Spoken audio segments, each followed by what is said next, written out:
Piloté par Stéphane Lembret, Marcel Fassler qu'on avait vu au 1000 km de Spa, qui avait d'ailleurs fait la pole position sur une courage. Donc c'est une voiture à suivre, elle va très très vite. Elle est pilotée également par Marco Piccini, pilote italien qui a fait le temps de la pole, un petit peu la surprise générale. Pole position donc pour les Aston Martin qui sont venus en force cette année. On en compte 7 au total. Attention, l'an dernier elle n'avait véritablement pas tenu la distance, donc cette année la pointe de vitesse est là. Il faudra voir ce qu'il en est de la régularité et du soutien mécanique que cette voiture peut désormais avoir. Le vainqueur de l'an dernier est à l'image, Eric Van de Poel. Eric Van de Poel qui avait gagné l'an dernier pour la 3e fois et qui est là à côté de sa voiture, qui est en 2e position. Voiture qu'il partage avec Michael Bartels, vainqueur l'an dernier également. Et cette année-ci, ils sont associés à Andrea Bertolini, le pilote italien. Et puis là, on est sur la voiture numéro 2 qui est 3e sur la grille. C'est celle de Vincent Voss. Vincent Voss qui a rejoint le team Maserati cette année. Vincent veut absolument renouer avec la victoire. Quel bon choix évidemment d'avoir été chercher la voiture victorieuse l'an dernier. Vincent qui est classé, qui a réalisé un chrono à peine 81 centièmes de l'Aston Martin. Oui, c'est Jamie Davis qui prendra le volant. C'était lui qui était chargé de faire le temps. On pensait qu'ils allaient faire la pole. Ils étaient en tout cas partis pour faire la pole. Puis finalement, ils ont un petit peu échoué. Il faut vous dire que les pilotes ici se plaignaient un petit peu d'une part de la piste qui n'était pas hyper rapide, un petit peu moins rapide que l'année dernière. C'est une question de chaleur. Il a fait très chaud pendant beaucoup de jours et donc le tarmac réagit de manière un petit peu différente. Et puis il y a également beaucoup de circulation et des voitures qui ne vont pas très vite, notamment avec ces voitures du groupe 2 et du groupe 3, mais ça on aura l'occasion de vous en reparler. Une Aston Martin à l'image. La voiture numéro 23 de Pescatori, Engue, Babini et Cox. Une Aston Martin à nouveau. Il n'y a que 2 voitures à être sous les 2 minutes 15. C'est la première Aston, c'est la Maserati. Et puis voici Pescatori avec une autre Aston. Une voiture qu'on aime bien, Philippe. Oui, une voiture belge, c'est celle d'Anthony Kumpen, la Corvette. Anthony Kumpen toujours associé à Bert Longin. Et puis il y a Kurt Mollekens qui est venu leur donner un petit coup de main pour l'occasion. Et toujours le pilote habituel de cette voiture, Mike Hezemans, le Hollandais terriblement rapide.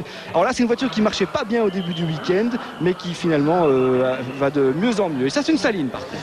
La Saline S7R du team Zach Speed qui s'était illustrée il y a bien longtemps maintenant en Formule 1.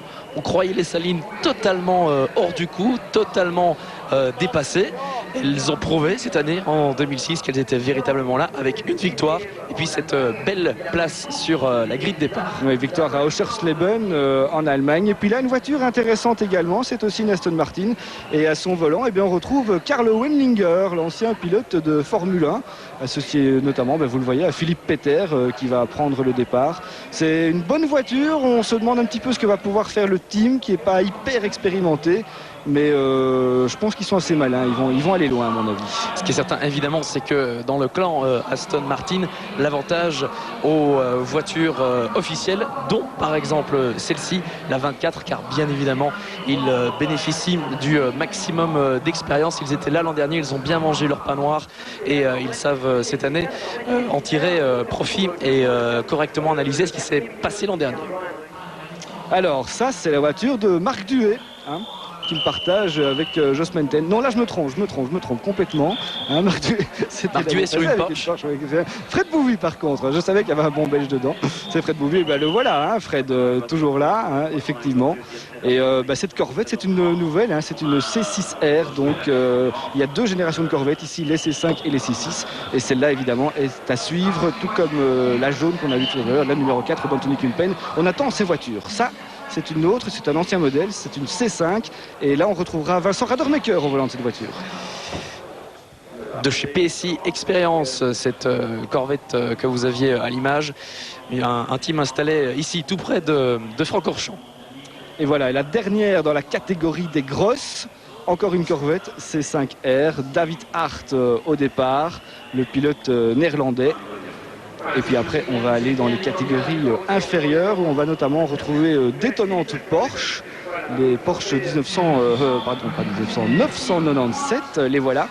Alors qui vont rouler, elles, en catégorie nationale et non pas en catégorie GT2, tout simplement parce qu'elles ne sont pas encore homologuées pour le GT, mais elles vont terriblement vite. Elles roulaient en 2 minutes 20 aux essais, c'est-à-dire quasiment les temps de course des Maserati, donc des voitures à suivre, avec d'excellents pilotes au départ. Hein, ce sont notamment les pilotes de l'usine Porsche. Hein. Voilà la deuxième, celle de Lucas Lohr. Beaucoup de Porsche, beaucoup de Ferrari. Porsche qui est évidemment toujours présent dans les grandes épreuves d'endurance GT. C'est la voiture qu'il faut hein, si l'on veut tenter de briller, si en tout cas on veut mettre le plus de chances de son côté dans ce type d'épreuve. Alors les spectateurs sont là, en nombre, hein, il faut être très très beau ici. Et vous voyez déjà qu'on commence à dégager la piste. Parce que d'ici 3 minutes maintenant, ce sera le drapeau vert. Ça veut dire que la voiture de sécurité, la voiture de directeur de course, la voiture médicale vont s'élancer pour encadrer ces 44 voitures qui vont prendre le départ de cette 58e édition des 24 heures de Spa. Et une édition qui s'annonce terriblement disputée, avec cette voiture qu'il se faudra suivre, celle de Stéphane Lemeret, qui nous rejoint à l'instant d'ailleurs. Magie. Ça c'est incroyable, hein. Vous voyez la voiture et le pilote est avec nous. Bonjour Stéphane. Bonjour, oui, j'étais sur la grille de départ, j'ai couru pour venir vous rejoindre, donc voilà. Bonjour à tous. Et c'est Andrea Piccini qui est au départ, c'est lui qui avait fait le temps, c'est le pilote le plus rapide du team. Hein. Oui, c'est pilote officiel Aston Martin au Mans, etc. Donc c'est clair que c'est notre leader et on compte sur lui pour nous mener loin. Comment vous êtes retrouvé dans cette aventure Aston Martin? Parce que j'imagine que comme ça sur les 6 premiers mois de l'année, on en a des possibilités de team et de voitures. Comment ça se fait concrètement que vous vous retrouvez chez Aston aujourd'hui? Un peu par hasard, j'ai été en contact avec un sponsor qui était très motivé par Aston Martin, donc j'ai pris contact avec le meilleur team qui engage une Aston Martin et au départ j'y croyais pas trop et puis petit à petit le contact est bien passé et ils m'ont demandé de venir rouler au Test Day il y a un petit mois là pour voir si j'étais capable de mener cette voiture vers les premières places. Visiblement ils ont été contents puisqu'ils m'ont engagé pour la course, donc voilà, c'était des discussions qui ont duré 2-3 mois. Ouais, et puis pourtant... vous êtes bien entouré hein, avec Deletraz, Piccini, Fassler, c'est tous des gros bras ça carrément hein. Oui, tout à fait, mais j'ai déjà roulé avec beaucoup d'autres gros bras et c'est toujours intéressant parce qu'on apprend et c'est agréable, c'est vraiment toujours intéressant de rouler avec des pilotes expérimentés et très rapides. Votre équipage a donc signé la pole. Qu'est-ce qu'on s'est dit ce midi autour du repas? On rêve de quoi concrètement? Est-ce que vous avez des rêves? Oui, mais bien sûr, je ne vais pas tourner autour du pot. C'est clair que le rêve, c'est la victoire. Pour le moment, c'est qu'un rêve, mais c'est clair que j'ai jamais été en aussi bonne position pour qu'il devienne réalité. Et voilà, on croise tous nos doigts très fort. Et voilà, c'est sûr que maintenant, les dés sont jetés et c'est à nous de faire le mieux possible avec ce que le team nous a donné, c'est-à-dire une voiture parfaite et une préparation impeccable. Départ du tour de chauffe. Voilà, un tour de chauffe sous la conduite de Pierre Dieudonné qui est dans une Dodge Viper, un petit peu plus loin devant. Vous ne le voyez pas à l'image, Pierre Dieudonné vainqueur en 1981 et avec lui l'ancien organisateur maintenant, Jean-François Chaumont. Et il faut savoir que ce tour de chauffe est très important pour les pilotes, mais il est également très important pour cette voiture leader parce qu'il faut que les voitures soient amenées au pied de la ligne de départ exactement à 16h00. Et donc il y a toute une technique, alors on nous l'a expliqué, on va vous le dire aussi. Ici dans la montée de Kemmel vers les Combes, la voiture roule à 130 km/h. Vous voyez voilà, Pierre Dieudonné qui est au volant et c'est pas une Viper comme on nous l'avait promis hein. Et puis voilà, là ils doivent être à 55 secondes, c'est bien parce qu'ils sont à 58 secondes. Il y a tout un tour comme ça qui a été fait. Ils vont arriver dans le virage de Bruxelles à 1 minute 34, ils vont arriver à Blanchimont à 3 minutes 30, ils vont arriver dans la chicane à 4 minutes 45 et puis ils vont entrer dans la pit lane à 5 minutes 45, ce qui fera donc pour nous 15h59 et 45 secondes. Et il restera donc 15 secondes à ces voitures pour se diriger vers le départ. Alors le départ, Stéphane, c'est toujours un moment un petit peu crucial ici. Hein. Oui, mais comme vous avez l'air de tout savoir, comme 5 minutes par minute, est-ce que vous savez qui va gagner? Parce que... J'ai demandé, mais on n'a pas voulu me le dire parce qu'on m'a dit cette année ça va être extrêmement compliqué et très très disputé. Oui, tout à fait. La personne qui vous a dit ça avait raison. Ça va être, je pense, une édition extrêmement serrée et où ça va aller plus vite que les autres années. Ça, j'en suis quasiment sûr parce que les voitures ont atteint un bon niveau de fiabilité. Et voilà l'image qui me contredit justement. Ouais. Souci malheureusement pour la voiture numéro 118. C'est une Viper de chez Pilotage Passion, notamment pilotée par Philippe Nozière. Est-ce que cette voiture va prendre le départ? Est-ce qu'il est en roue libre ou le moteur tourne? Non, malheureusement, j'ai l'impression que le moteur ne tourne pas. Alors, c'est pas parce que vous avez bien les statistiques. Moi, je vais vous dire, si vous voulez battre un record, vous devez faire plus de 556 tours et essayer de battre 4018 km. Ça, c'est ce qu'on a fait dépasser. C'est-à-dire qu'il a plu un petit peu. Si on ne peut pas cette année, c'est tout à fait jouable. Oui, je pense tout à fait. D'autant plus que je reviens sur ce que tu disais. Vraiment, le rythme s'annonce un peu plus rapide que les autres années. Parce que Aston Martin a vraiment prouvé qu'elle pouvait aller à fond d'un bout de l'autre au moment. Il y a une qui était fondamentalement sans se regarder en place sur le problème, c'était depuis le métal de course. Et l'accord de course aussi. Il y a des gens qui ont des axes pour faire des dégâts.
devant. Mais Léa qui se dit qu'il faut quand même tenir 24 heures. Ça c'est incroyable, une attaque comme ça dans le premier tour des 24 heures de Francorchamps, je pense que c'est quasiment une première. J'ai jamais vu ça. C'était bien joué de la part de Jamie Davis, mais un peu chaud je trouve. Et attention, méfiance, méfiance pour la Maserati numéro 1 qui est juste derrière, qui pourrait éventuellement avoir les mêmes ambitions. En tout cas, votre voiture reste bien au contact dans cette montée après le Kemmel. Voilà, et on peut faire un petit point sur le classement. Davis en tête, Piccini deuxième, Bertolini sur la Maserati troisième, et puis on a Pescatori sur l'Aston Martin, Bert Longin, on le voit, c'était sur la Corvette jaune, et puis derrière nous avons Philippe Peter, Jos Menten, Fabrizio Golin, et puis Kuismanen et David Hart, c'est également une Corvette. Elles sont là les Corvettes d'ailleurs, on les a à l'image. Les Maserati dont on parlait tout à l'heure qui veulent se montrer dès le début de la course, qui ont été testés au Mugello. C'était au tout début du mois de juillet où elles ont respectivement avalé 1710 et 1425 km. Stéphane, mis à part votre test day ici, est-ce que vous avez eu l'occasion de tester? Non, malheureusement, ça c'est un gros désavantage par rapport à Eric Van de Poel et Vincent Voss, justement, qui ont eu l'occasion de tester leur Maserati pendant 2 jours. Moi j'ai fait en tout et pour tout une petite dizaine de tours au TSD et puis maintenant aux qualifications, aux essais de ce week-end j'ai fait une vingtaine de tours, donc en tout et pour tout j'ai environ 200 km avec la voiture, ce qui n'est pas assez pour prétendre la maîtriser parfaitement, donc je vais encore devoir découvrir pas mal de choses pendant la course. Et ça c'est clair que c'est un petit désavantage par rapport aux équipages Maserati qui connaissent parfaitement leur monture. Mais attention parce qu'Andrea Bertolini là, il a l'air bien chaud. Il demande s'il ne va pas retenter le coup de Jamie Davis comme il a vu tout à l'heure. Et peut-être bien, c'est pas la chicane, il se place à l'intérieur. Il y va. Et voilà la voiture de Paul déjà en italien. 3e position. Je suis vraiment étonné de voir que les Maserati ont passé ma voiture comme ça, parce que Andrea il était décidé à rester devant, donc je suis étonné. Ça veut dire que les Maserati ont vraiment adopté un rythme incroyablement élevé. Ouais, on a vu que dans le stand Maserati, ils étaient particulièrement contents. Et le dernier tour de Jamie Davis, c'était en 2 minutes 16, à 2 secondes du temps de qualif. Donc autant dire que c'est vraiment parti très très vite. Oui, ce qui est tout à fait incroyable, parce que les voitures, elles ont 100 litres d'essence. C'est vraiment invraisemblable, parce que en qualif, on a quand même des réglages un petit peu différents qui fait gagner un peu de temps, et on roule surtout à vide. Donc ici, avec 100 litres d'essence et des réglages course, faire tourner à 2 secondes de la pole, c'est un rythme absolument infernal. Ouais, et la bonne surprise, c'est la Corvette qui est revenue en 4e position. La Corvette pratiquement 100% belge, celle qu'on aime tant, qui dispute l'entièreté du championnat FIA GT, qui est là, qui est en 4e, vous la repérerez facilement. Et les jaunes, c'est la seule Corvette jaune inscrite dans cette épreuve. Oui, parce qu'ils étaient 6e au départ, là ils ont carrément gagné 2 places. Drôlement bien joué. Et on savait que cette voiture était rapide également. Et tout de suite des écarts qui se creusent, assez impressionnant. La première MC12 semble un peu s'envoler, Stéphane. Oui, mais peut-être que la deuxième va revenir, parce qu'elle a pu s'envoler, parce que la deuxième était bloquée derrière ma voiture. Exact. Et là, vraiment, je suis étonné. C'est une surprise que les deux Maserati attaquent si fort d'emblée. Je pensais qu'ils allaient plutôt suivre le rythme d'Andrea dans la Aston. Là, je sais pas, ils ont décidé de s'envoler. Je suis étonné parce que les Maserati, elles n'ont pas encore prouvé qu'elles pouvaient tenir 24 heures à fond. Donc je pensais qu'ils allaient plutôt se baser sur notre rythme et essayer de suivre et puis attaquer en fin de course s'il le fallait. Ouais, donc ils ont vraiment l'air sûrs de leur coup. Attention, on verra bien demain matin et demain après-midi ce qu'il en sera pour ces voitures. Attention, ça sont ni plus ni moins les meilleures voitures de la dernière épreuve FIA GT disputée à Oschersleben. Elles ont réalisé le doublé. Bertolini pour la victoire et puis Biaggi Davis juste derrière en 2e position. Les voitures qui sont en tête du championnat parce qu'ils ont gagné 2 des 3 courses jusqu'à présent. Alors, continue à rouler, c'est la fin du 3e tour.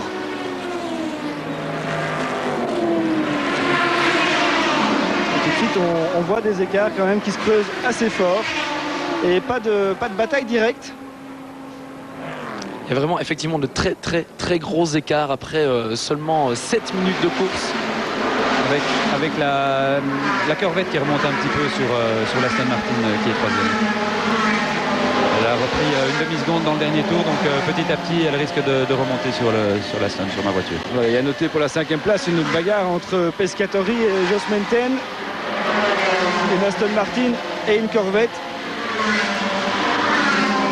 On ne les a pas à l'image. Allez, on revoit le départ avec ce magnifique départ d'Andrea Piccini.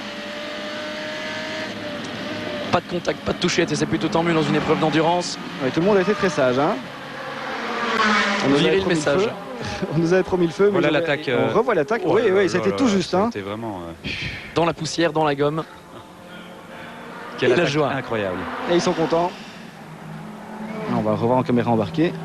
Ah, c'était vraiment... Mais plus limite que ça, c'était soit la touchette, soit le tête à queue, la sauteuse. Ça, c'était plus que limite là. Bon, allez, on va dire que Davis a déjà épuisé son capital chance. Hein. Ça, c'est fait. J'aurais pas voulu voir mon équipier faire ça, franchement. En G2, la voiture numéro 111 à l'image, pilotée par Marc Lieb. Ça, ce sont deux voitures très intéressantes à suivre. Des Porsche 1900, je vais y arriver, des Porsche 997. C'est déjà 2 fois que je le fais aujourd'hui. On va se calmer un petit peu. Oui, ce qui est amusant à voir, c'est qu'elles suivent le rythme des premières GT1. Donc il y a les grosses voitures avec les Corvettes là. Donc on voit qu'elles sont juste derrière la dernière GT1. Il y a 11 GT1 en tout. Et juste derrière, il y a les Porsche d'usine qui sont déjà bien placés avec la meute des Ferrari GT2 derrière. Voilà, et ce qui est étonnant, c'est que ces voitures ne roulent pas en catégorie GT2, mais elles roulent en GT national, donc en GT belge si vous voulez. Mais en fait, c'est parce qu'elles ne sont pas encore homologuées pour la petite catégorie du FIA GT. Donc il a bien fallu les mettre quelque part, on les a mis là, mais attention, ce sont des vraies voitures prétendantes et qui pourraient terminer devant les GT2 qui sont la petite catégorie du FIA GT si vous voulez. Mais c'est juste un problème d'homologation parce que sinon ce sont de vraies voitures d'usine, ce sont de vrais Porsche qui sont très bien pilotées et qui vont extrêmement vite. Et déjà le premier attardé, c'était la Dodge Viper qui a eu du mal sur la grille départ, la Viper rouge qui va se faire passer maintenant par la Maserati de tête.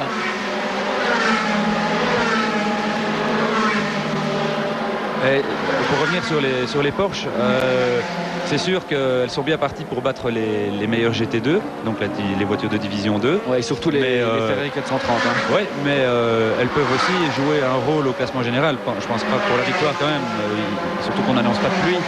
Mais moi je ne serais pas plus étonné que ça de voir une des deux Porsche d'usine sur le podium général à l'arrivée. Oui, dans le top 5 en tous les cas. Hein, top 5 en tous les cas, ouais. Ça, ce ne serait pas du tout étonnant.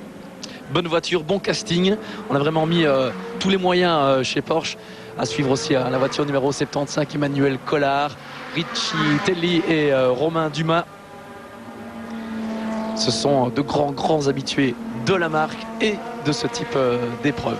Alors ça continue à rouler vite, mais c'est assez sage malgré tout, puisque les écarts sont d'emblée assez importants entre les voitures. Hubert Plongin qui dépasse cette Viper sans souci. Et si vous êtes des habitués des 24 heures, vous vous souvenez évidemment du célèbre duo Collard Ortelli qui ne se sont jamais quittés durant des années, qui ont connu les délices du podium ici à Francorchamps. Et bien ils sont séparés cette année puisque Collard est sur la Porsche 75 et Stéphane Ortelli quant à lui est sur une Ferrari 430 inscrite en GT2, c'est la numéro 58. Et puis puisqu'on parle des couples, on peut également parler de Liliane Briner qui avait gagné la course il y a 2 ans, rappelez-vous, hein, associée à son époux Enzo Calderari. Ils ne sont pas là non plus.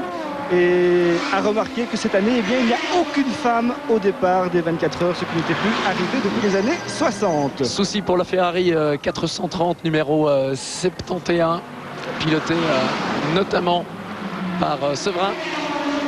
Et vous avez vu le petit GT2 là tout à l'heure dans le classement, et bien ça vous indique la catégorie de voiture. Et voilà un contact. Grosse erreur de la part du pilote. Il a essayé de dépasser une voiture au freinage du bus stop et Il a freiné tellement tard qu'il a percuté la voiture qui était encore devant. Ouais. Voilà. Et ça c'est moche quand on est victime de ce genre d'incident pour une course de 24 heures parce qu'on y est vraiment pour rien. Alors là ça se corse un petit peu. Voilà la voiture de Karl Wendlinger, pourchassée par une Aston Martin, la 23. C'est celle de Pescatori. A priori la meilleure des deux Aston Martin de la BMS Scuderia Italia. Ne bougez surtout pas, dans un instant nous serons de retour ici à Francorchamps pour la suite de ces Proximus 24 heures de Spa. Nous tournons une courte page de pub.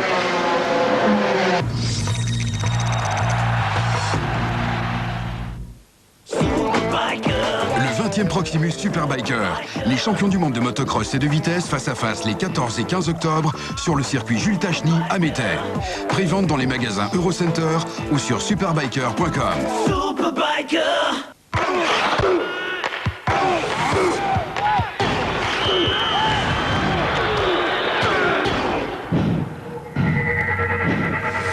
New Aquarius Red Blast. Bienvenue au Meuble Mailleux. Profitez de nos conditions irrésistibles. Une cuisine Robert Mailleux, c'est la garantie de satisfaction. Et avec toute mon équipe, je m'y engage. Meuble Mailleux à Neupré. Moto Kaiser crée l'événement. Tout le stock, vous avez bien entendu, tout le stock est en solde.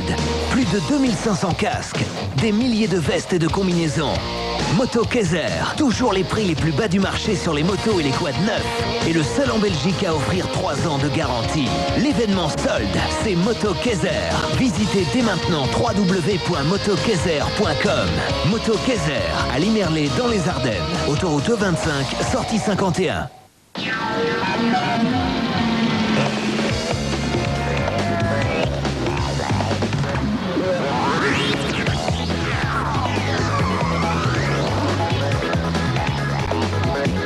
La foire de Namur vous attend maintenant et jusqu'au 31 juillet.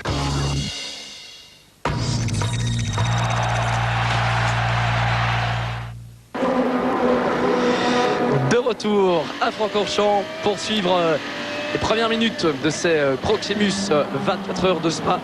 C'est l'un des rendez-vous que vous fixent les équipes d'RTL Sport jusque demain 16h. Vous êtes à bord de la voiture de Jamie Davis dans la Maserati MC12 qui dispute bien évidemment la catégorie GT1.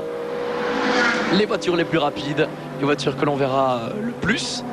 Elles ne sont pas particulièrement nombreuses. Philippe Jacquemotte, on espère évidemment pour le spectacle qu'il n'y aura pas trop de casse. Non, effectivement, 44 voitures au départ. On a vu qu'on en avait déjà perdu 2. Et là, nous sommes avec la voiture de tête et d'emblée beaucoup de trafic. Et Stéphane, les pilotes s'en plaignaient un petit peu, notamment pendant les essais, en disant qu'il n'y avait pas trop de voitures, mais qu'il y avait des voitures qui n'allaient pas très très vite.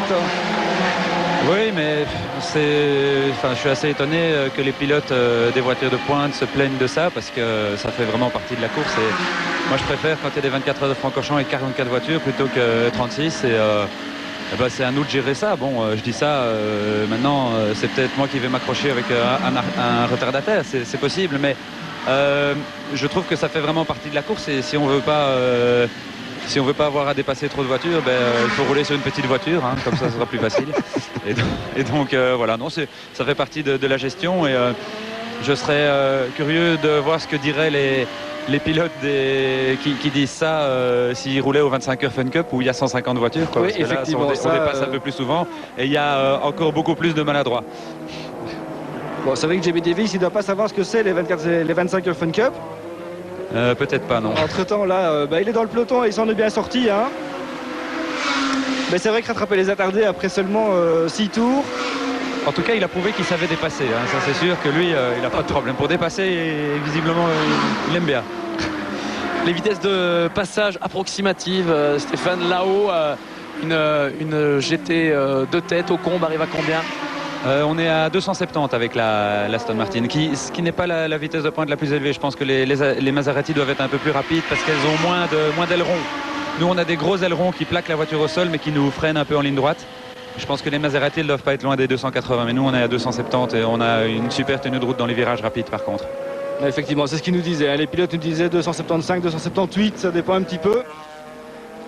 Ouais, nous c'est 270 et c'est pour ça qu'en tout début de course on a vu qu'Andrea Piccini au volant de l'Aston se décalait dans la ligne droite pour empêcher les Maserati de le dépasser, parce qu'elles sont un peu plus rapides en bout de ligne droite. Voilà, il avait bien protégé sa position. Cela dit, Andrea, il n'est pas du tout distancé, hein. Il est toujours en contact avec les voitures.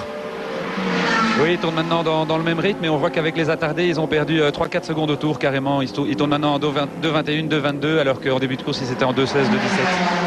Puis pour revenir à ça, hein, pour revenir aux attardés et au trafic, bien gérer le trafic, ça fait partie des talents du pilote. Hein. Oui, c'est quelque chose de très important aux 24 heures de Francorchamps, justement. Je pense que l'expérience est importante dans ces cas-là. Et c'est vrai que dans des courses comme le BTCS en Belgique, les pilotes belges, on a l'habitude de beaucoup dépasser sur le circuit de Francorchamps. Et ça aide aussi, on connaît les endroits où ça glisse un peu, quand on se met un peu dans la poussière, etc. Donc c'est un petit avantage. On sait... On a un petit avantage pour bien gérer l'aspect dépassement, justement, les pilotes belges. On vient de passer Blanchiment, l'autre partie très très rapide du circuit. On est dans des vitesses proches de celles atteintes au combe.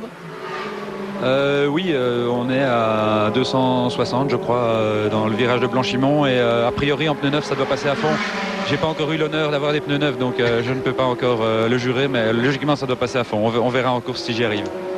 Voilà, là on était avec une Ferrari 430 qui est la première dans la catégorie GT2, donc les petites voitures du FIA GT, et qui sont derrière ces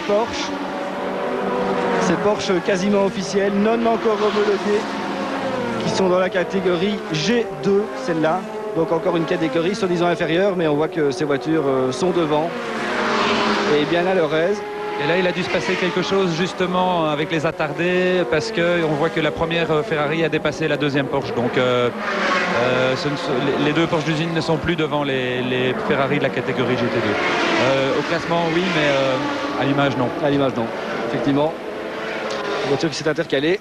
À suivre également pour l'anecdote et en tout cas pour la joie et la fierté de le voir inscrit dans cette épreuve. C'est François Duval qui est là sur une Porsche Cup, la numéro 195, qu'il partage notamment avec Pascal Nelsen-Grod. Ben voilà, Stéphane, vous nous en parliez. On va voir ce qui s'est passé avec la Porsche, qui était un petit peu large. Hein. Lucas Lourd qui a raté son freinage au combe, mais rien de grave. Rien de grave. Et attention parce que ces voitures sont juste derrière la Corvette de Vincent Radermaker.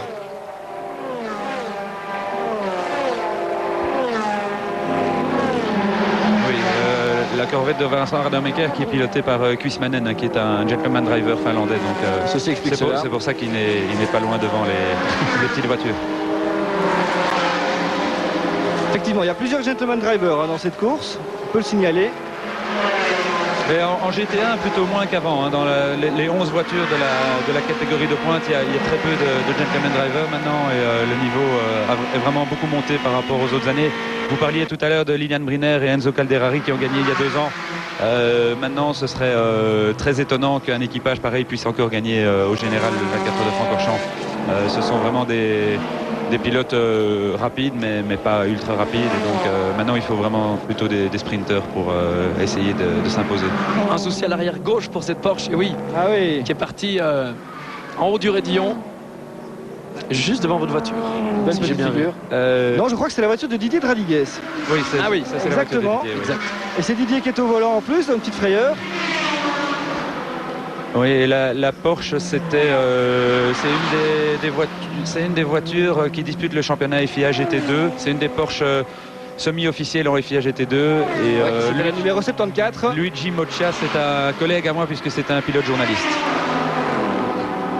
Et ben voilà, ça va vous faire plein de bons articles tout ça. Philippe, vous parliez de Didier Dradigues cette année. Il est donc au volant de cette Ferrari F430 et il la partage notamment avec Paul Belmondo, qui a déjà réussi une plus belle course que l'an dernier, puisque l'an dernier sa Porsche n'avait même pas terminé le premier tour. Elle avait été impliquée dans un accident. Donc déjà, cette édition en 2006 est déjà réussi quelque part pour Paul Belmondo. Voilà, mais c'est pas une 430, c'est une 360 en fait, donc un ancien modèle de chez Jean-Michel Bourrèche, un équipage qui aligne 3 voitures, dont celle de Didier qu'il partage avec Paul Belmondo, plus 2 gentleman drivers, Charles Depot et Alain Van Denau. Ici, l'image peut surprendre. Il y a une Maserati qui a dépassé une Aston Martin. Alors, elle ressemble à une Aston Martin de GT1, donc de la catégorie Rennes. Mais en fait, c'est une GT3, donc c'est une voiture proche de la série, mais elle est décorée un peu comme les deux voitures de la Scuderia Italia en GT1. Voilà, c'est la nouvelle catégorie du FIA GT, le GT3. Ce sont des GT pratiquement comme celles qu'on peut acheter au magasin, à peine améliorées. Et nous, on les reconnaît avec la calandre, la calandre rose pour celle-ci, la plus petite, calandre rouge et calandre orange pour les deux autres, la 23 et la 24. Et il a failli envoyer Andrea Bertolini dans le décor, il ne l'avait pas vu, il l'a tassé dans l'herbe et Andrea Bertolini sur la deuxième Maserati a dû mettre deux roues dans l'herbe pour le dépasser. Et ça illustre bien la difficulté et les dangers de dépasser les voitures moins rapides, pilotées parfois par des pilotes beaucoup moins expérimentés et parfois un peu maladroits. Voilà, et on voit effectivement qu'il faut rester vigilant tout le temps. Une des difficultés de ces 24 heures.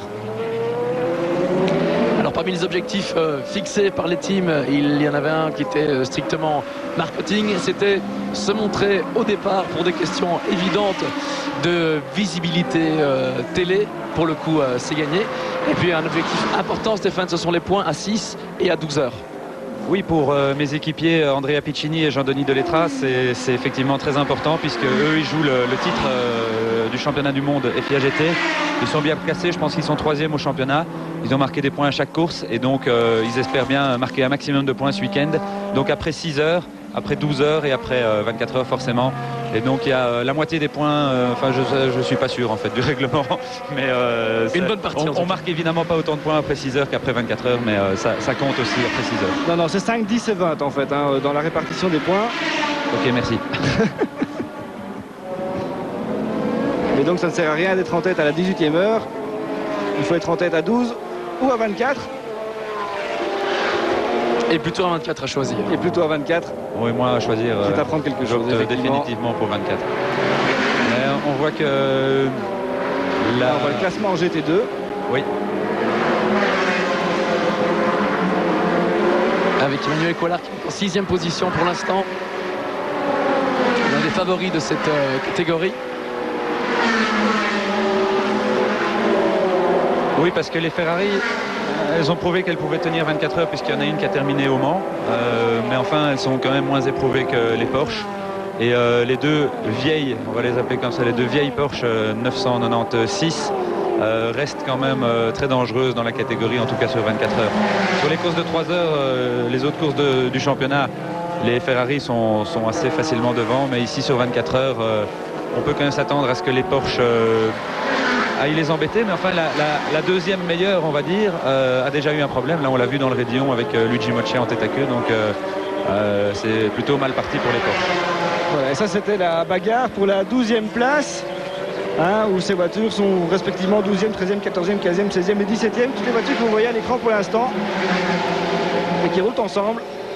Andrew Cacaldi qui a passé la première Porsche non homologuée, on va dire, la nouvelle 997. Et donc ça c'est étonnant. Il imprime vraiment un rythme élevé dans la catégorie GT2. Il s'envole un petit peu. Il y a aussi des différences de pneus entre les Ferrari. Ce sont toutes les mêmes, mais celle de la Scuderia Ecos, donc celle-là et celle qui est 4e de la catégorie, roule en pneus Michelin, tandis que les autres roulent en pneus Pirelli. Oui, quasiment toutes les autres sont en Pirelli et là on roule en Michelin. Et on nous dit que les Michelin sont légèrement supérieurs aux Pirelli. Ce qui ne se vérifie pas en tête de la course puisque les deux voitures de tête, elles, sont en Pirelli. Et sur la grille de départ, la majorité... Une voiture à l'arrêt. C'est toujours la Porsche de Moccia. C'est toujours la Porsche, oui. Et donc aux qualifications, la majorité des Ferrari 430 étaient groupées entre la 13e et la 19e position. Elles se tenaient en 1 seconde 5. Et alors on voit quand même que le groupe de tête a quand même fait un gros écart puisque les 4 premiers sont en 5 secondes et puis directement... même pas, le 4e, Bert Longin, est directement relégué, lui, à 11 secondes, alors que les 3 voitures de tête sont groupées en 4 secondes.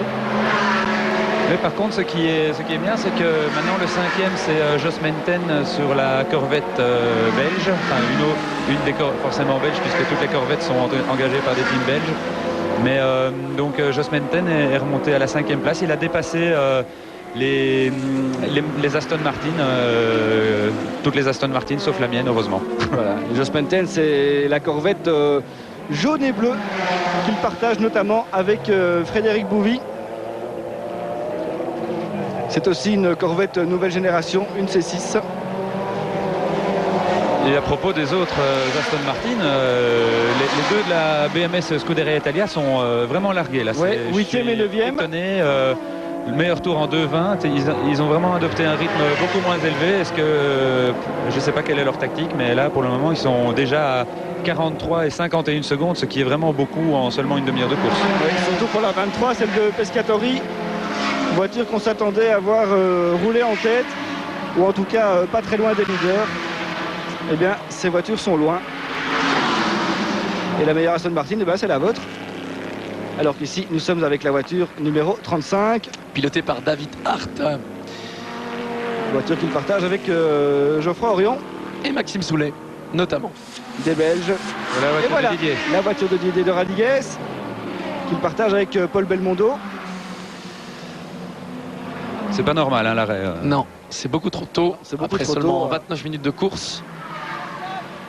Ouais, et on voit effectivement qu'il y a déjà un petit souci. Dans le stand, apparemment, oui. C'est un problème sérieux puisqu'il la rentre dans le stand. Ça, c'est vraiment pas de chance. 2 années de suite pour ce même team. En début de course. Et on se souvient que les pilotes de cette voiture nous disaient qu'elle marchait drôlement bien, mais que la boîte était un petit peu dure. C'était une boîte avec laquelle il fallait être assez brutal. Alors, est-ce que ce serait un problème de boîte de vitesse? On n'en sait rien. Mais en tout cas, c'est un coup dur. Et c'est dommage parce que c'est un équipage sympa.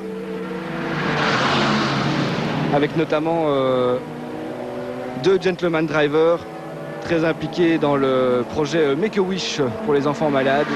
Et qui ont permis lors de la parade que des enfants malades participent à la parade des pilotes de mercredi et descendent à Spa dans les voitures de course pour réaliser leurs rêves. Ça, c'est fabuleux. Ça, c'était effectivement une très très belle manifestation. Et c'est eux qui sont à la base de ça. Donc s'ils devaient arrêter maintenant, ce serait quand même très très triste. Dans le fond de l'image, il me semble avoir vu la Corvette menaçante sur votre voiture, Stéphane, sans vouloir vous inquiéter, vous donner des palpitations. Non, c'était une voiture jaune, mais je regarde bien ma voiture et c'était une Porsche. D'accord. Mais ça aurait pu effectivement être la Corvette parce que c'était une voiture jaune également. Voilà, un petit peu de mécanique sur la voiture de Luigi Muccia. Voilà, rappelez-vous sa petite figure. Ça, c'était il y a 10 minutes. Ouais, c'est bizarre. Juste devant la voiture de Didier. Un bruit de suspension, on dirait, un bruit de bougeon de roue ou quelque chose, c'est bizarre. Pas très bien ce qu'il a eu. Et elle va repartir, hein.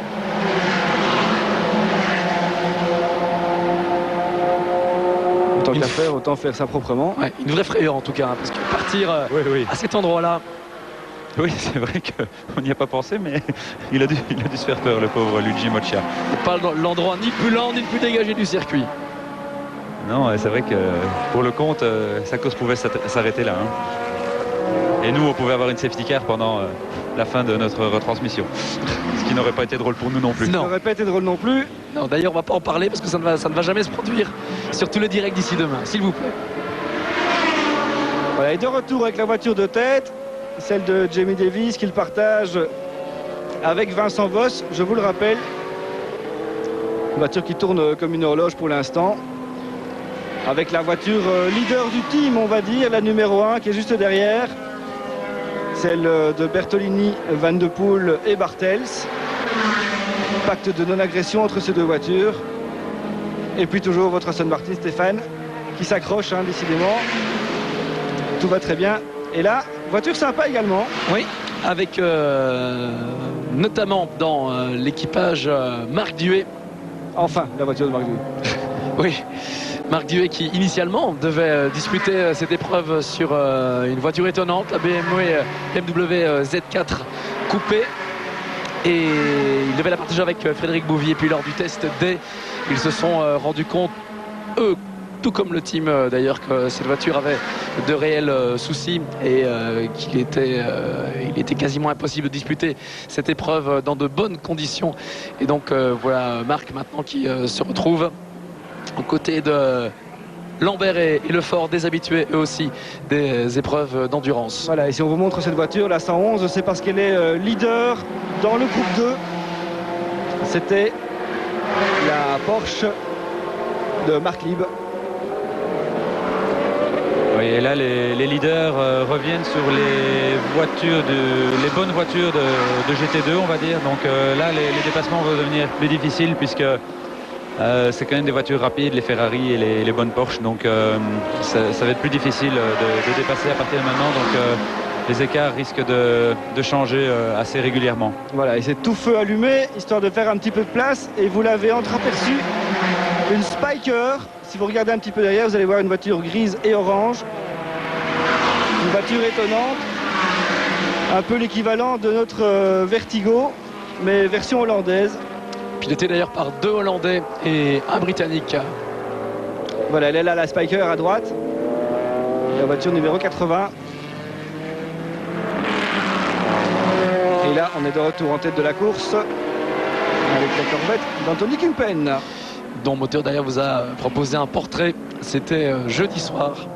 Et jeudi prochain, bien évidemment, vous retrouverez Didier Dradigues ici pour le résumé complet de la course. La course et ses à côté, puisque vous le savez, les 24 heures, c'est bien plus qu'une épreuve sportive.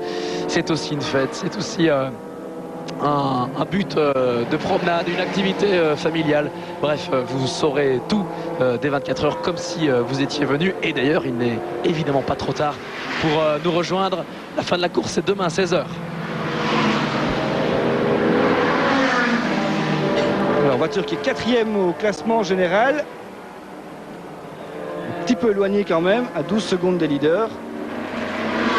Mais qui fait son petit bonhomme de chemin et qui vise clairement l'arrivée et le podium, si pas la victoire.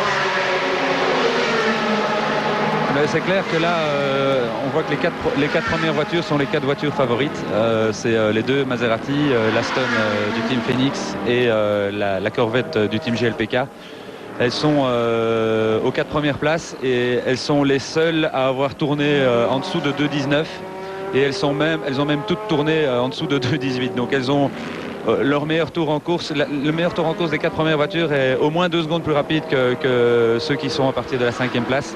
Donc la hiérarchie se dessine bien et on voit bien que donc ça continue comme on l'avait imaginé. Ah, et voilà ici l'arrêt de la 23. Martin, ouais, Pescatori et Engue. On sentait que ça n'allait pas de ce côté-là, du côté des Aston italiennes. Je ne sais pas ce qu'ils ont. Voilà, ils doivent avoir des gros problèmes avec leurs pneus apparemment. Alors c'est vrai que c'est un petit peu tôt, mais de toute façon les ravitaillements, ça va commencer à arriver dans les 10, 15, 20 minutes qui viennent. Et pendant que cette voiture est à l'arrêt et qu'il ne se passe pas grand-chose sur la piste, eh bien on va en profiter pour tourner une petite page de publicité, puis on se retrouve après pour suivre la fin de cette première heure de course. A tout de suite.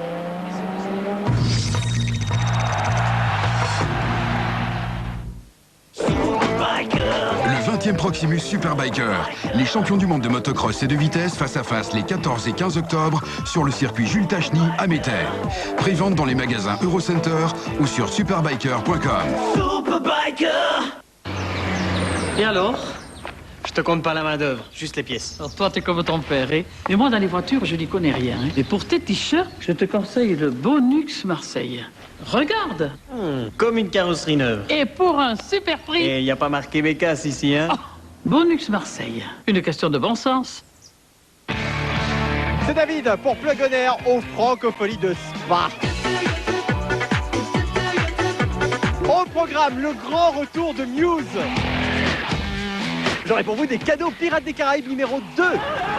Qu'est-ce qu'il y a? Eh bien sûr que tu seras dans Plug On Air. Je t'embrasse, bisous, hein. Diam sera dans Plug On Air, forcément. Plug On Air avec David, c'est aujourd'hui 16h55 sur Plug TV. Salut à tous, c'est Diams. Je vous donne rendez-vous sur Plug TV pour l'émission Plug On Air. Moto Kaiser crée l'événement. Tout le stock, vous avez bien entendu, tout le stock est en solde. Plus de 2500 casques, des milliers de vestes et de combinaisons. Moto Kaiser, toujours les prix les plus bas du marché sur les motos et les quads neufs. Et le seul en Belgique à offrir 3 ans de garantie. L'événement solde, c'est Moto Kaiser. Visitez dès maintenant www.motokaiser.com. Moto Kaiser, à Limerlé dans les Ardennes. Autoroute 25, sortie 51.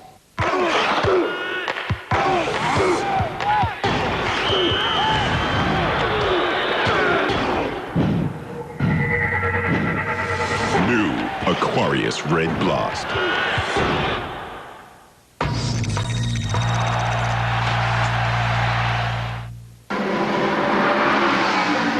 De retour à Francorchamps pour la suite de ces Proximus 24 heures de Spa. Vous êtes avec la voiture qui mène le bal. Effectivement, la voiture de Jamie Davis, suivie de celle de Bertolini et puis celle de Piccini, et ça s'est bien regroupé en tête puisque ces 3 voitures maintenant sont regroupées en 2 secondes 5 alors qu'elles étaient en 4 secondes et demie tout à l'heure. Donc les dépassements des attardés, peut-être un petit peu de fatigue déjà qui sait, il fait un petit peu chaud. Et puis surtout les premiers ravitaillements qui vont commencer d'ici une dizaine de minutes, 15 peut-être. Et là c'est un véritable balai puisque la voiture doit rentrer dans la pit lane. Elle rentre dans la pit lane tout en haut, donc quasiment au bus stop. Elles doivent descendre ici en bas dans les anciens stands ou les stands de 24 heures. Il faut d'abord mettre de l'essence et puis seulement après mettre les pneus pour repartir. Au total, tout ça nous fait 2 minutes puisqu'il y a 1 minute de pit lane, 35 secondes d'essence et 20 secondes de pneus. Et ce balai va commencer dans quelques minutes. On l'a vu déjà sur une Aston Martin de la BMW Scuderia. On ne sait pas si c'était un ravitaillement de routine ou si c'était déjà un petit problème mécanique. Parce qu'effectivement, ces Aston Martin, les Aston Martin vertes aux couleurs officielles, même si elles sont alignées par une équipe privée, eh bien, ne vont pas très très bien. Des ravitaillements très variables d'un team à l'autre, puisque bien évidemment, la consommation d'une voiture sur l'autre n'est jamais la même. Idem, j'imagine, au niveau de l'usure des plaquettes.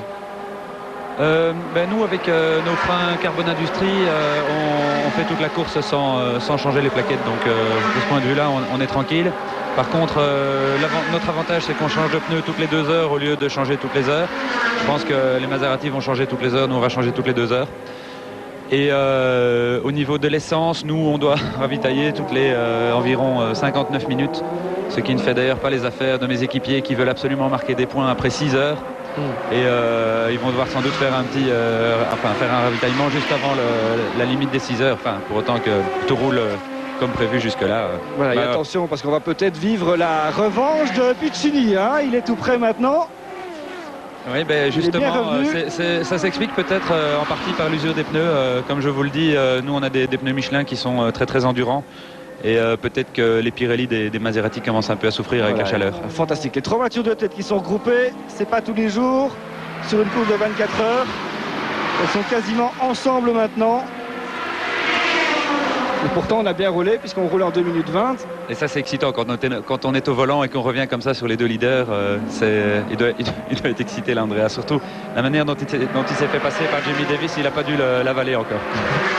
Ah oui, ça s'est passé dans les toutes premières minutes de course, pour ne pas dire les premières secondes. Et là, on va voir ce qui va se passer entre ces 3 pilotes. Vous voyez, à 8 dixièmes de seconde entre les 3 voitures. Fantastique. Bert Longin qui est bien revenu également. Et puis derrière, il y a un petit écart quand même. Mais c'est sympa et ça prouve que ça va être disputé. Les 2 Maserati, l'Aston Martin numéro 5 du team Phoenix, ex-équipe de DTM. Donc ils connaissent la musique, ils savent ce qu'est de la course automobile et comment on prépare une voiture. Oui, et ils ont gagné 2 fois les 24 heures du Nürburgring alors qu'ils n'existent que depuis 1999. Donc c'est déjà un très beau palmarès en endurance pour une très jeune équipe. Mais c'est vraiment extraordinaire comme équipe. Moi j'ouvre des grands yeux parce que c'est vraiment un professionnalisme incroyable et en même temps une équipe extrêmement soudée. Il y a un vrai esprit d'équipe et ça fait plaisir à voir et tous les détails sont soignés, c'est magnifique. Pratiquement 3 quarts d'heure de course et les 3 premiers ne se quittent pas, ne se quittent plus. Alors c'est bien si ça reste comme ça, parce que ça va quand même être assez sympa à suivre. C'est ce qui était prévu. Hein. Logiquement, on doit rester groupé et c'est le premier qui cassera ou qui aura un problème qui perdra. Ouais, et la voiture blanche là devant, c'est une Ferrari 430 du JMB Racing, Jean-Michel Bourrèche, l'équipe qui aligne notamment la voiture de Didier de Radigues, mais celle-là c'est une GT2. On se fait dépasser sans problème. Alors, dans cette équipe, il y a une bonne voiture et une moins bonne voiture. Une voiture avec 2 gentleman drivers et une autre voiture avec de vrais bons pilotes, dont notamment Jean-Michel Martin. Et maintenant, eh ben voilà, on vous parlait de la voiture de Didier, elle est là. Et Paul Belmondo à droite. Et le pilote a l'air de sortir. Oh là là, ouais, ça c'est Didier. Très, très c'est Didier qui sort. Il sort, ça c'est qu'il y a vraiment beaucoup de boulot. Et comme Paul n'a pas l'air prêt à prendre le volant, ça veut dire que ça va pas repartir tout de suite. Dommage, vraiment. Et attention, parce que Bertolini, il est en travers partout. Oui, votre équipier est surmotivé, Stéphane. Oui, et j'observe qu'il roule comme il l'avait dit. Il avait dit qu'il roulerait comme en course de 3 heures et qu'il attaquerait sur toutes les bordures. Ouais, c'est ce qu'il fait. Et il dit que ça doit tenir. Il a l'expérience du Mans avec l'équipe officielle Aston Martin. On lui a dit d'attaquer d'un bout à l'autre. Et ici, il a dit on va faire la même chose. Donc en espérant que ce soit pas nous qui cassions les premiers. Ah, il est bien Andrea parce que il est vraiment vous êtes vraiment tous les trois dans les mêmes tours, dans les mêmes temps. Et c'est vrai qu'on a vu cette voiture numéro 1, donc la deuxième ici à l'écran, qui avait délicate en tenue de route.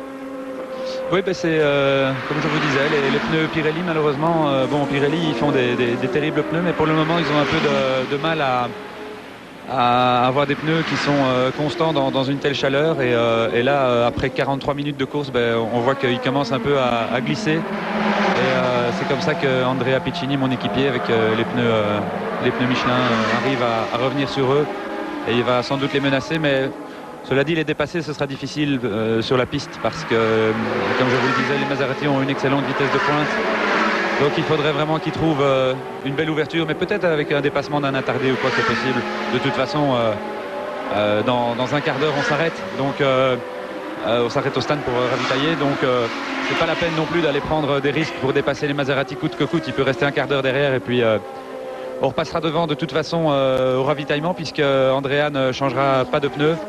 Et donc on repartira en tête devant les Maserati si tout va comme prévu, évidemment. Ouais, ça fait 20 secondes de gagner, effectivement, c'est un bon plan. Et alors là justement, voilà, des voitures désattardées, ce qui permet ce petit regroupement. Et qui sait effectivement si Piccini ne va pas en profiter. Voire même si au sein du team Vitaphone, on ne va pas s'échanger les positions. Appel de phare du côté de la Corvette. Bert Longin qui klaxonne.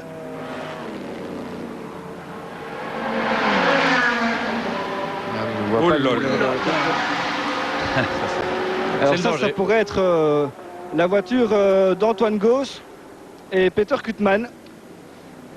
Il y a des chances, oui. 2 gentleman drivers, pilotes assez âgés, hein, ils ont la bonne cinquantaine. Oui, c'est Peter Kuttmann qui est au volant, pilote hollandais qui a effectivement quelques heures de vol.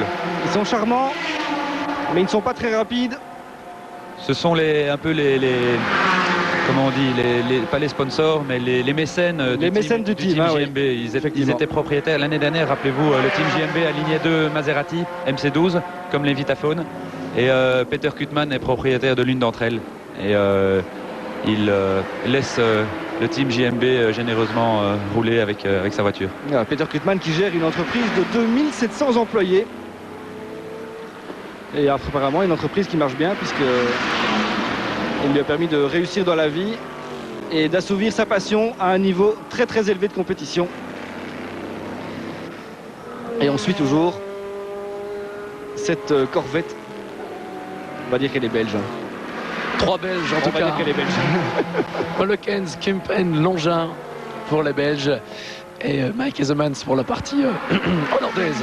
Voilà, Kurt Molekens qui est venu donner un coup de main à l'occasion de ces 24 heures. Et qui me disait vendredi, si aucun des pilotes ne fait de bêtises, on sera bien classé. Pour l'instant, ça a l'air de se passer plutôt bien, mais la voiture avait été difficile à régler. Une autre Corvette, celle de Fred Bouvy. Avec Jos Menten au volant, un autre Hollandais. Elle est 5e.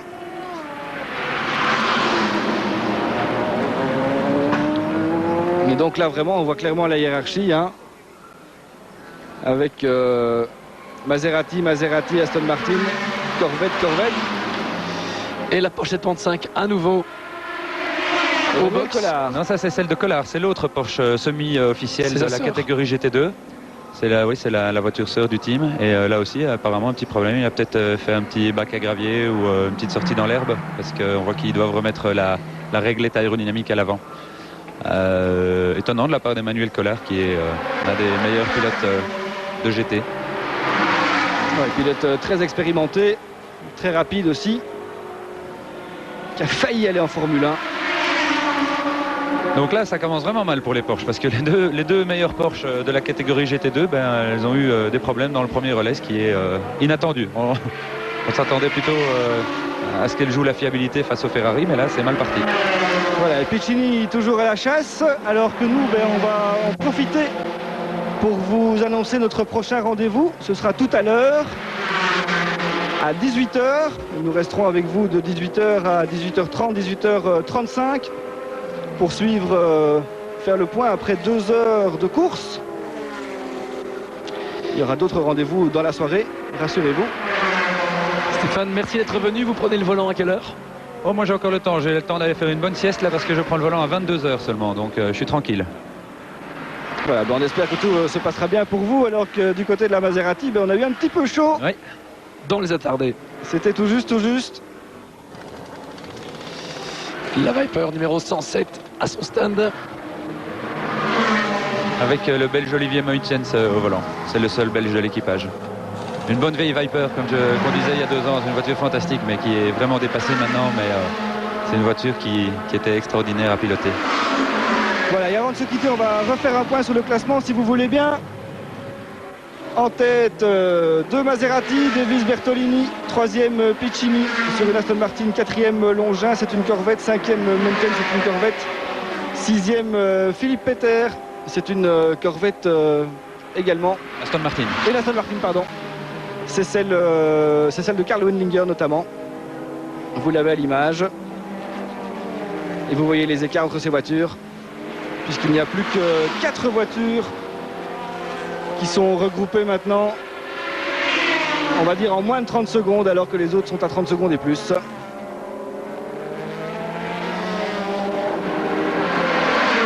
Rendez-vous donc tout à l'heure à 18h sur cette même antenne pour la suite des 24 heures. Et d'ici là, rendez-vous sur Bel RTL. Merci beaucoup Stéphane Lemray.